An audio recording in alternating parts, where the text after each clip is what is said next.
આજ રોજ આખા વડોદરાની અંદર બધી વિધાનસભાની અંદર કોંગ્રેસ પક્ષના આગેવાનો, કાર્યકર્તાઓ અને અગ્રણીઓ આ વાંધા અરજીના મુદ્દા ઉપર ઇલેક્શન કમિશન પાસે અમે રજૂઆત કરવા આવ્યા છીએ અને માંગણી કરવા આવ્યા છીએ.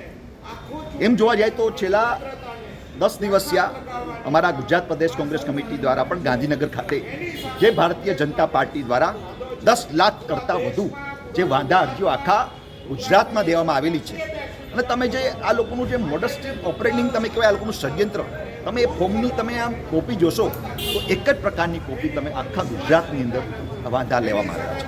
એટલે ક્યાંક ને ક્યાંક ઇલેક્શન કમિશન આ ષડયંત્રમાં સામેલ છે અને ઇલેક્શન કમિશન આના ભાજપના હાથા બનીને કામ કરી રહી છે.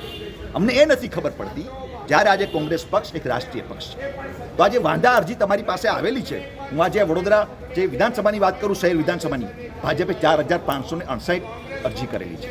તો અમે એની વાંધા અરજી માગવા આવ્યા છીએ કે તમે અમને મતદાર એમની યાદી આપો, વાંધા અરજીની કાંઈ એની કોપી આપો.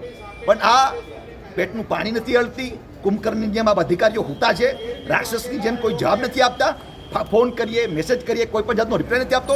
4 દિવસ થઈ ગયા, હજી કોંગ્રેસ પક્ષને કોઈ પણ જાતની યાદી આપવા મળતી નથી. એટલે અમે લોકો આજે યાદી માગવા આવ્યા છીએ અને યાદી નહીં આપે તો અમે ધરણા કરીશું અને અહીંયા જ બેસીશું.